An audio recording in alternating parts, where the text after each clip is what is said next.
saw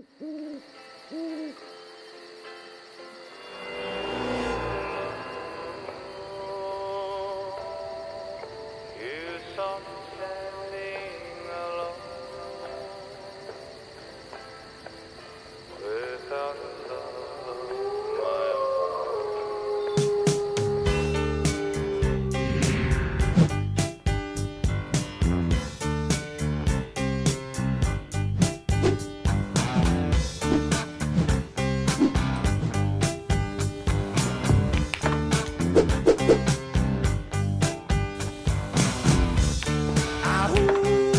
Werewolves of London.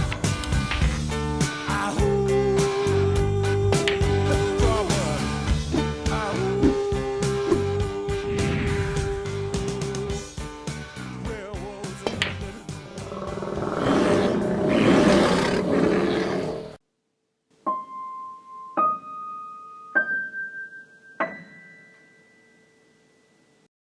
Hey everybody, welcome back to the Horror Movie Syllabus. I'm Professor Victor and I'll be your host as we go through all of the essential, noteworthy, interesting, and downright notorious modern horror films.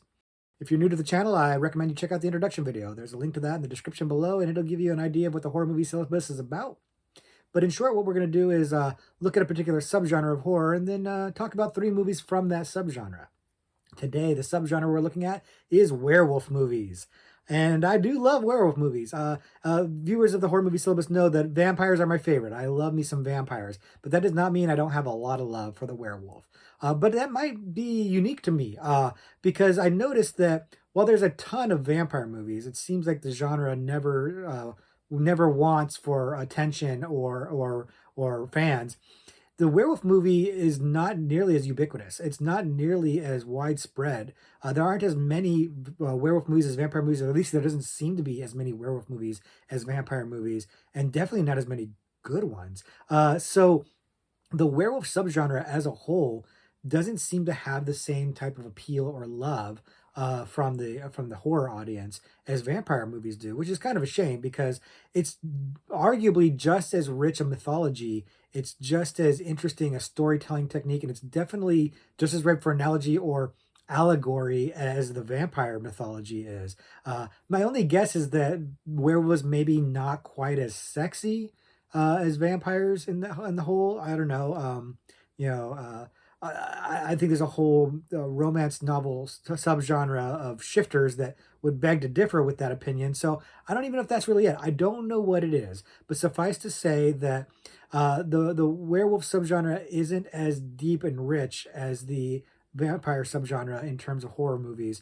But that doesn't mean there aren't a lot that are worth talking about. In fact, if you've been watching the Horror Movie Syllabus, you've seen a few werewolf movies pop up already because I've worked those in other subgenres just like I did with the vampire movies because I love them. I think they're great. And I think that there's a lot of times where they can fit different subgenres. So if I can work them in, I work them in. And it still left us with plenty to talk about here today.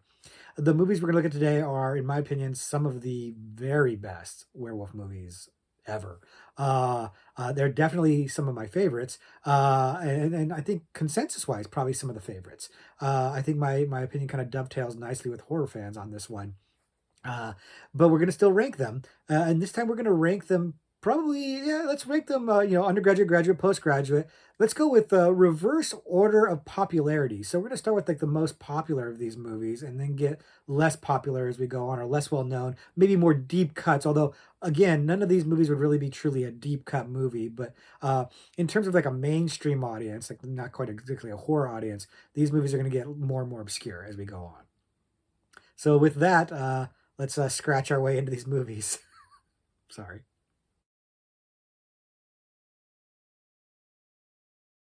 The first werewolf movie we're talking about today, the undergraduate level selection, is An American Werewolf in London. An American Werewolf in London came out in 1981 and is kind of the benchmark for werewolf movies, arguably the greatest werewolf movie of all time, or at least one of, and I think most horror fans would at least give it that much. It is a quintessential, bona fide classic. It's a must-see for your horror viewing, and we're going to talk about why in just a second. But if you're not familiar with it, An American Werewolf in London tells the story of an American who is in Europe and gets bitten by a werewolf and is now experiencing changes that are leading towards him becoming a werewolf while he's in London, so hence the title. And as these changes become more and more uncontrollable, his bloodlust gets more and more intense. And we'll leave it at that without spoiling too much of the movie for you because there's a lot of other nuances to it than that.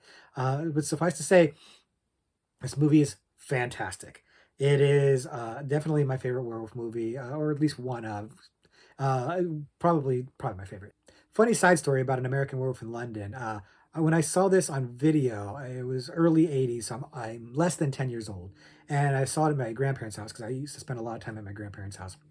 We watch that movie and I'm acting like I'm not scared because as an adult it's not tremendously scary. It's more funny than scary. But as a kid, under 10, where you're probably too young to see it, it's a little bit scary. And I remember my grandfather seeing me trying to act brave, and then dared me to go and check to see if the front gate out in the front yard was closed and locked. And it's like it's like nighttime. It's dark. I don't know. It's like 9 o'clock or something like that. So it's dark. And he wants me to go out there and check the gate. I'm like, hell no, I'm not doing that. He called my bluff on that one. It's a fond memory. I remember. My grandfather is gone these days, but I remember that very, very clearly. Him challenging me to go out there. Not that we'd ever had werewolf sightings in his town, but it's not the moors of Scotland. But as a kid, all I'm thinking is I ain't gonna go out there and get attacked by a werewolf and get bitten. No, thank you. So I do remember that pretty fondly, and that's a big part probably of what drives my affection for this movie is that nostalgia aspect of it, is seeing it as a kid and really loving it and seeing it with my grandfather and stuff. But that's just a side note I thought I'd share with you guys. But I love this movie. I think it's fantastic. It has got one of the best blends of horror and comedy that you might ever see in a movie. I was very tempted to put in the horror comedy subgenre for that reason. But again, to me, it's a quintessential werewolf movie. It really sets the bar for what the werewolf movie should be, both in terms of story and in terms of effects. And that's the thing that makes this movie so legendary, probably more than anything else, is the transformation scene where our lead character, David, turns into the werewolf full on for the first time. It is incredible. It's shocking. It's mind blowing to see these practical effects. 1981, this is not a computer generated movie at all. And the realism with which the effects happen, with how they look, is incredible. Now they're done by legendary makeup effects artist Rick Baker, who won an Oscar for this, the first Academy Award for makeup for this movie. That's how good it is, and it was well deserved. They basically created this category to recognize his work in this movie. It's chilling to watch this transformation. You've probably seen it if you even if you haven't seen the movie, if you watch like horror videos like that. This tends to be shown because it is really one of the best examples of a really realistic werewolf transformation. Like you can feel it, the sound design, you can hear it. It's absolutely incredible. And that is the big standout for why this movie endures as such a legendary classic. But how's the rest of it? Pretty great, actually. The movie's directed by John Landis, who is a controversial figure, and I'll let you look up a little bit of why that is. But he does do good work. He does do good movies, and this movie is good. And ironically, he is famous for directing Michael Jackson's Thriller video, which was Michael Jackson turning into a werewolf, and it's heavily influenced by this movie. And you can tell why, and that's kind of fun, frankly. But the movie tells a really compelling story of a guy struggling with turning into a werewolf, but it does it in a both poignant and funny way. The movie, like I said, is a balance of horror and comedy, and much of the comedy comes in the form of his dead best friend who is mauled by the werewolf, giving him advice in a ghostly form. And again, I don't want to spoil the movie too much for you, but those are highlight moments for the movie, for me at least. I really like that character. I really like everything about this movie. There's really nothing about this movie that doesn't work for me. I think this movie is pretty close to perfect. The ending, while abrupt and really unsettling for some people or unsatisfying maybe, I think it's fantastic. I think the use of music is great in this. I think the acting is good. I think you got some really likable leads. Jenny Agutter in particular, I think is very charming in this movie as the love interest. She is a big part of what makes the chemistry work because you're asked to swallow some unbelievable things, and I don't mean the werewolf stuff. I mean like this romance. The romance is a little fast and unbelievable, but you buy it because the leads are likable. They are charming. And so everything's clicking in this movie. Everything works really well. It's really well balanced. The effects take it home. It's a masterpiece. Surprisingly, as successful as it was, as popular as it remains, they really haven't done much to franchise it out. They did do one sequel, and it's connected to the first movie, but only like kind of tangentially, not tangentially, but basically none of the originals are in there. But there is a connection to the original movie, and it's called An American Werewolf in Paris. And by and large, is maligned. People don't love it. And here's the thing: it's not great, but I do like me some Julie Delpy, and she is in the movie. She's one of the stars of the movie, and so I have a little bit of a soft spot for it. But they use the CGI werewolf transformations in there, which is a big part of why the movie is falls short. The original had those practical effects and really felt visceral and real, and you connected to it. And the sequel doesn't have that. On top of the story being whatever. Yeah, so you can skip the sequel, but don't skip out on the original. If you haven't seen it, you must see it. This is, if you only watch one werewolf movie, watch this one. This is the one to watch. It's absolutely incredible. It does have some gore in it. It has some tough spots in it, but for the most part, I think there's enough humor and stuff like that in there, drama, love, to balance it all out that I don't think you're going to have struggle watching it if you get scared easily. I think you'll be okay with this one, but you got to see it. At a minimum, you got to see that transformation. It's incredible. So you haven't seen An American Werewolf in London, go out and see it right after watching this video.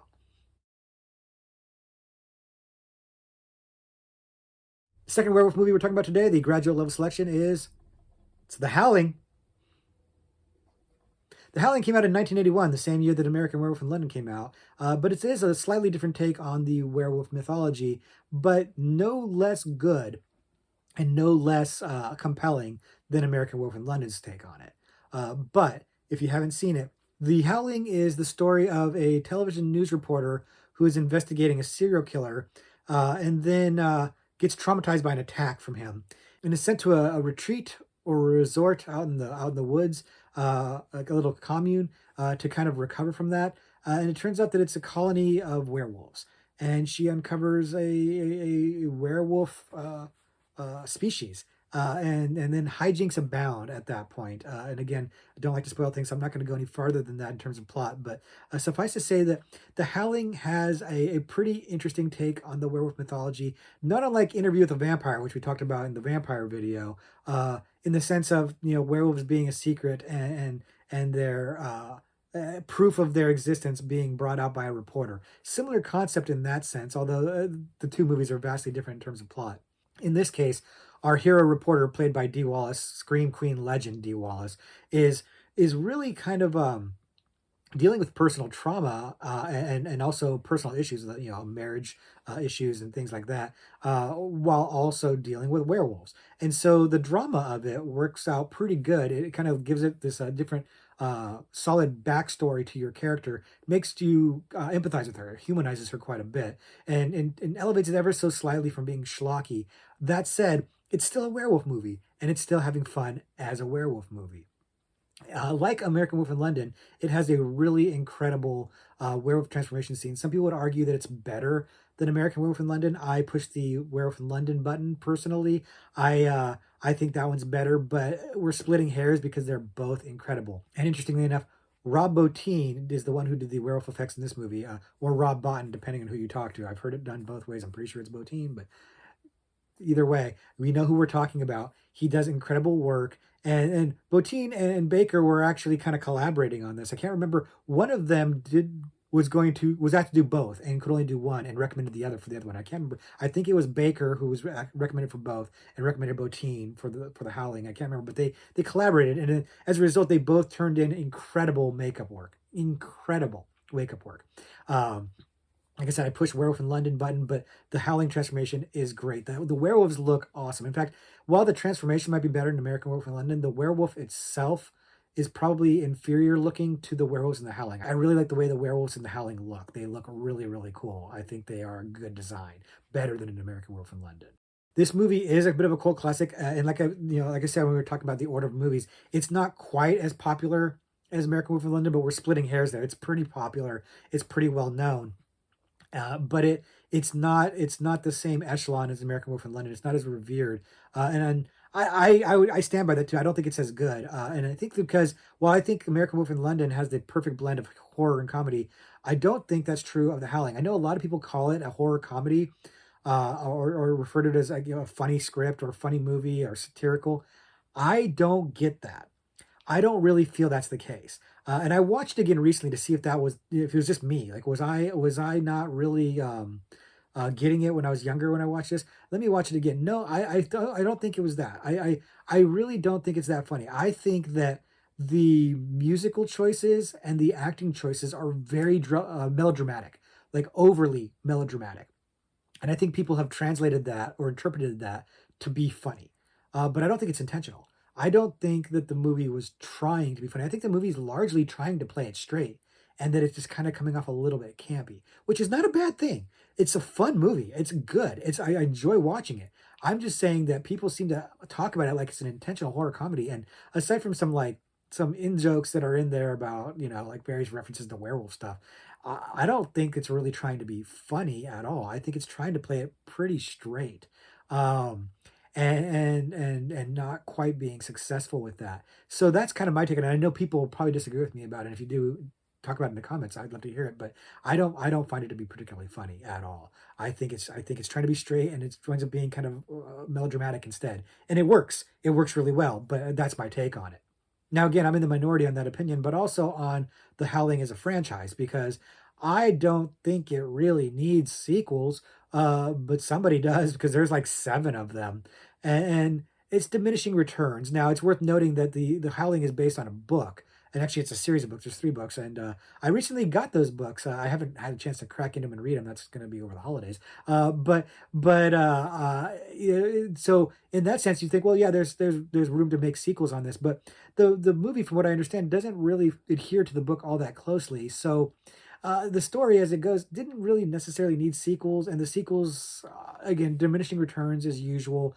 They're, some of them are fun, some of them are pretty dull. But yeah, it's bar is low on those, but they're fine. You can check out the sequels. But the original is definitely one that's worth your time. You should definitely see this original one. Again, I'd be curious to see if you find it to be intentionally funny or not, because that's one thing that I kind of get hung up on. I don't think it's intentionally funny. I think it's a fun movie, but I don't think it's intentionally funny. And I'd be curious to see your thoughts on that. If you've seen it, let me know if you think it's intentionally funny, and if you're gonna see it. Check it out. Let us know what you think. Especially let us know if you think it's funny, and let me know which transformation you like better, American Werewolf in London or The Howling, because I'm kind of taking an unofficial poll on this one. But Howling, if you haven't seen it, check it out. And the third werewolf movie we're talking about today, the postgraduate level selection, is Ginger Snaps. Ginger Snaps came out in the year 2000 and is definitely lesser known than the first two movies we talked about, but does have a very strong cult following, and horror fans are pretty aware of it. So it's not exactly a deep cut, but amongst these three, it's the deepest of the cuts. If you've never seen the movie is a allegory for puberty and growing up. Basically, it's the story of these two girls, these high school girls, and one of them is becoming a werewolf, and her sister is trying to help her navigate that and maybe find a cure while she struggles to keep this wolfen nature in place or in check. And I don't want to get too into the details, of course, because I don't want to spoil it, and because this movie is definitely one you should absolutely check out. There's a lot to like about Ginger Snaps, from the performances of the leads to the female-centric storytelling to the fresh take on the werewolf mythology to the analogy that makes it really palatable to or identifiable to pretty much anybody. The movie has a cult following for a reason. Or maybe many reasons, what I just mentioned. Like the two leads, specifically Catherine Isabel, who is one of my favorite scream queens of all time, and Emily Perkins, who plays her sister, are absolutely fantastic in this. You believe in their relationship. They are quirky young girls who are kind of endearing, even though they're kind of the outcast. Anybody can probably relate to that feeling of being like kind of the other, the outsider. Anybody can feel that way, even popular people. And so I think that setting them up in that sense works really well. But they've got each other, and they've got their their interest. And horror fans in particular are going to love those girls. The the whole dealing with the werewolf aspect of this, kind of the way you would deal with growing up. The analogies between the werewolf curse and the metaphorical curse of menstruation is an interesting take on this, especially when you consider the role that the moon plays in werewolf lore. It seems like a logical connection. It seems like a logical thing to be talking about, where menstruation ties into the werewolf mythos. It's done really, really well. And it makes the allegory very strong. It makes it work really well. Like I said, it's a female-centric story, but it doesn't mean it's something that men can't click into, because there's a lot of male fans of this movie. It's got a legion of fans, male and female. I think that people can connect to the characters and can understand this struggle without necessarily being female or menstruating in order to connect to it. I think the movie does a great job of that. I think that's a big part of why it's such a cult favorite, is that people connect to it. They connect to the characters. Catherine Isabel plays the girl who is turning into a werewolf, and she is exceptional here. I can't remember if this is the first thing I saw with her, but it might have been. But I've liked her in everything that I've seen her in. I mentioned her a lot. We've seen her; she pops up in a lot of the movies we talk about, and I always have to make mention of her because I absolutely adore her. She is such a good actress, and she just has a presence about her. But Emily Perkins deserves a lot of credit too, because I feel like Catherine Isabel is kind of a force, an acting force. Like, she can swallow somebody up. She's so good. But Emily Perkins and her blend together really, really well. And she's really kind of the main focus, honestly, as the sister who is trying to help her sister who's turning into a werewolf. She really is the one who's kind of holding down the fort, doing the heavy lifting on the drama, and she does an excellent job of it. She is really, really good in this movie. She plays off of Catherine Isabel really well. Those two are a big, big key, probably the most essential key to why this movie works. The effects are not, they're not on par with, say, like American Werewolf in London or the Howling. They are less. They're not bad by any stretch of the imagination. They're just not as good. They're limited. You can tell this movie has less of a budget. You can tell. But with what they have, with what they have to work with, they do a good job of it. I don't think this movie suffers for lack of budget terribly. It would be better if they had more, if they could do something really shocking like American Wolf in London. Sure, but I think they get away with it just fine. The movie is, again, for a low budget movie, really well made, hangs on the strength of its cast, its stars, but it also hangs on its story. It's kind of a unique take on the werewolf mythology, and it feels very fresh. And it, like I said, it has this cult following. It's resonated with people. Enough so they did do a sequel. They also did a prequel, and those are good. I would recommend watching them. They're not as good as the original. They're not, they don't quite match that same level of freshness or ingenuity, but they're good. I like them. I like all three of the movies. I don't think they need to do more. I think that three is enough. But I like them all. And I would say check out all of them, but definitely check out the original. The original Ginger Snaps is a lot of fun.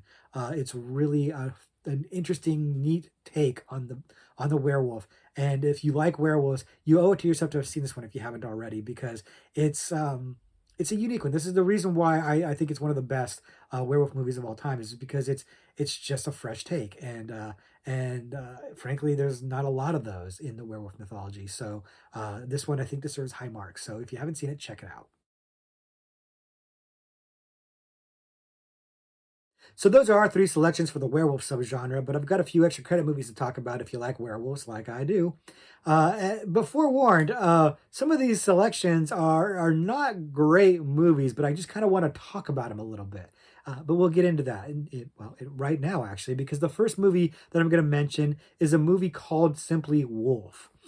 And Wolf came out in the mid 90s, and it's not a beloved movie by any stretch of the imagination. It was a high budget flop, really. If you're not familiar with it, Wolf stars Jack Nicholson and Michelle Pfeiffer and James Spader, I think. And it's the story of like a businessman. I think he's some sort of businessman who gets bitten and is becoming a wolf.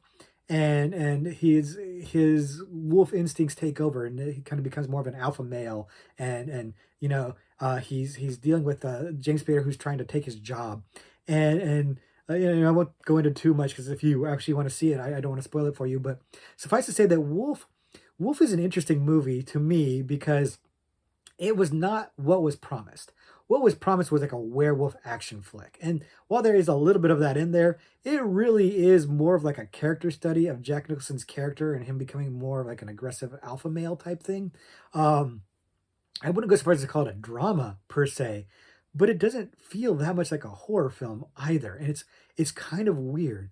And the weirdest thing about it is the A-list talent that they got to this. I think it was Mike Nichols who directed this. The director's a pretty famous director, but he doesn't know how to direct a horror movie, it seems. And so this movie I want to call it a mess, but I don't think it's really that much a mess. I think if you go back and look at it, it's not really as bad as people say it is. It's just that it didn't meet expectations. It's not what you were expecting it to be.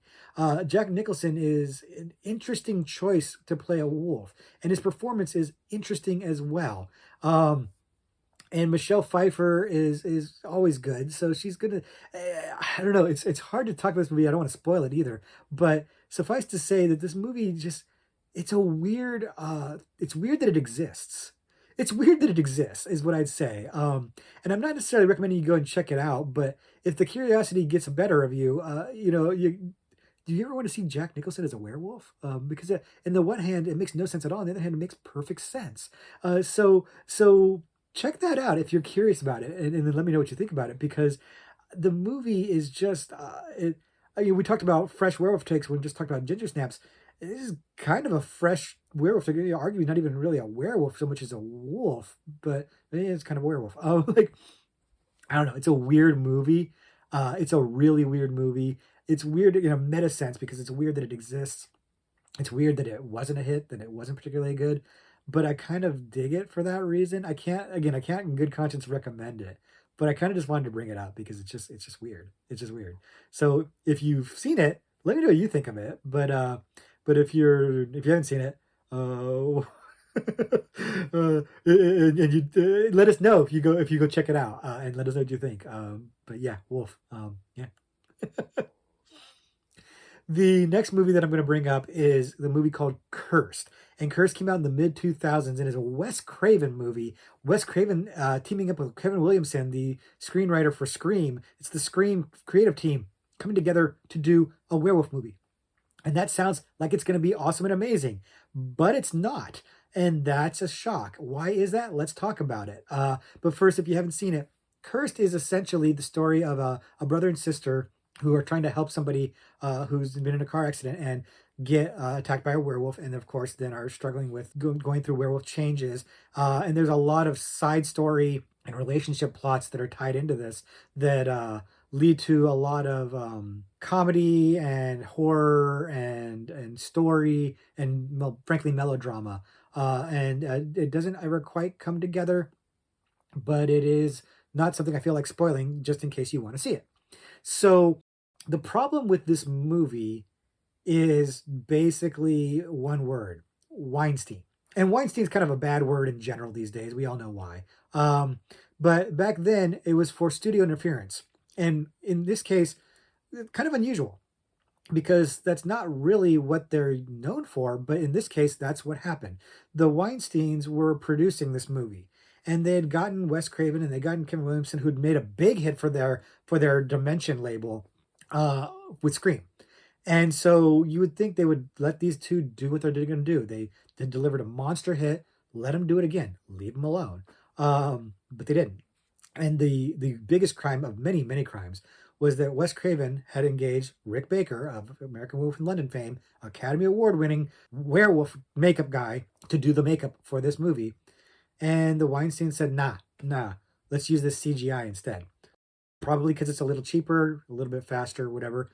And that was a massive, massive mistake because the CGI is bad by today's standards, but even bad by 2005 standards. It's bad. And they had the opportunity to make this movie look as good as American Werewolf in London looks now, which, by the way, still looks good 40 years later. Huge, huge mistake. Another huge mistake is this movie was supposed to be rated R, and they insisted on making it a PG-13, so they cut the hell out of it. This is really, really unfortunate. Basically, Wes Craven had disowned this movie or decried this movie before he passed as just being a total mess that was ruined by the studio. Just their interference really screwed this up. And it's a shame because it sounds like the original version of this could have been amazing. It had a really fun cast of people that are, are good actors, guys, people like Christina Ricci and Jesse Eisenberg and Josh Jackson and Judy Greer, people I like quite a bit. And Kevin Williamson's a great writer. So this could have been a lot of fun, and you can see little glimmers of it in the movie. This thing, people say the movie's a mess, and they're right. The movie is a mess, but I kind of like it because I can see these little flashes of where it could have been really great, and now I know why. I know why it's not, and it's such a shame. Unfortunately, Wes Craven's gone, and I know he didn't get to film a lot of the stuff that they were going to film. And of course, Rick Baker never got to do the makeup effects, so there is no way to hashtag release the Craven cut, which is a shame because that's a holy grail for me to see a director's cut of Cursed would be a joy. I would love to see what this movie was supposed to be because it had all the ingredients right. It had quality ingredients to make an incredibly fresh, modern werewolf movie that would have maybe reinvigorated the werewolf subgenre the way that Scream reinvigorated the slasher subgenre. Think about it. Think about what that could have been. Cursed is like one of the biggest horror missed opportunities in my mind, right up there with Blair Witch 2. Just something that could have been so great if a studio hadn't gotten in the way. And that it just hurts my soul a little bit to think about, especially with Craven being gone. There's no way to kind of get back to that. I would love to have seen what Curse could have been. So again, not one that I can recommend to you as a good movie, but one I wanted to talk about because I feel like it's a fascinating story of a missed opportunity, a massive missed opportunity. Thanks, Weinsteins. Thanks for nothing.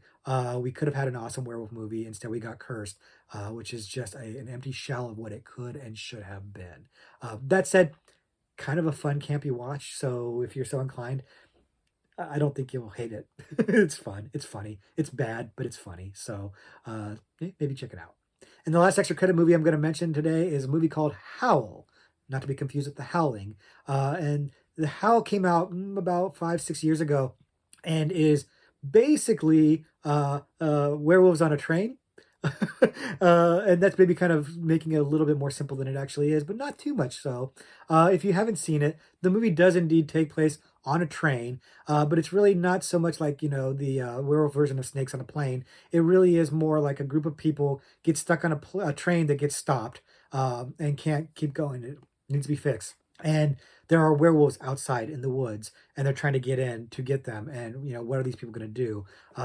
And it is really, really good. It's not like Train to Busan level, again, zombies on a train, and that kind of like intense thing. It's a little bit more potboiler than that. It really kind of just tension building. But it works out really well. The werewolves are really well designed. They're really cool looking.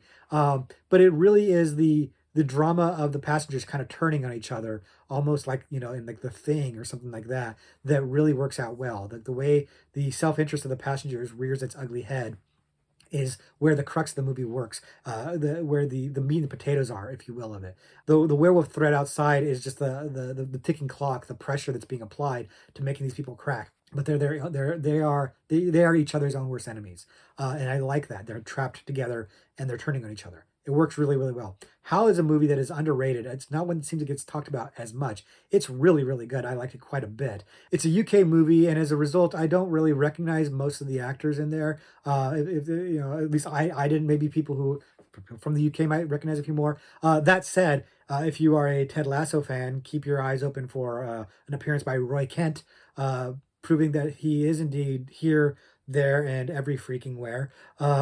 But it's a good movie. All the actors in there, while I didn't necessarily recognize them, they're all doing their jobs. They're all doing really good work. I'm buying into the drama. I'm buying into the tension. I'm buying into the fighting. They sell me on it. The movie is good. And then the werewolves, again, it's like the cherry on top. They're scary. They're gross. They're done well. And the movie is largely satisfying. I think that like it pays off pretty well. It's a simple setup, it's a simple story, just done really, really well. It's well made, it's well acted, it's well paced, and I had a great time with it. Like if you like werewolf movies, I can pretty much guarantee you're going to enjoy Howl. And even if you don't, you might still enjoy it because it's just a good movie. And so if you haven't seen it, if you haven't checked it out before, look it up, check out Howl, and then let me know what you think because this one was a pleasant surprise. So that's going to do it for our werewolf video. We looked at some really great movies, and then of course we talked about a couple movies that aren't so great, but definitely worth a mention for the history of it, if nothing else. And that's the thing. The werewolf subgenre, it does have its own rich history that still has a lot of quality, a lot of interesting stuff, a lot of stuff that's worth your time, and has just as much potential for rich storytelling as we talked about with some of the movies we talked about today, and with some of the ones we've talked about in other parts of the syllabus. Dog Soldiers is coming to mind as one that didn't get talked about here because we already talked about it, and it's a great one. I know there are other great ones too, ones that I probably am not going to talk about in the syllabus.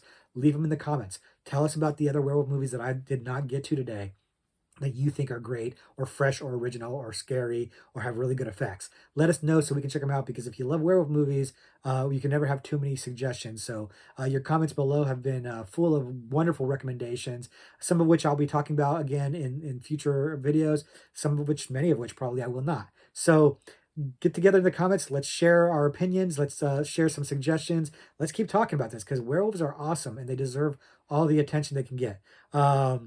Let's make them more popular than vampires. I don't know if it'll happen, but let's try. Thanks very much for hanging out with me and talking about this. I do love this subgenre. I do like these movies a lot, so I'm glad to be able to share them with you and share my enthusiasm with you. And I hope that you guys at least check out one of these movies if you haven't seen them before. But until then, and until next week's video, let's just say class dismissed.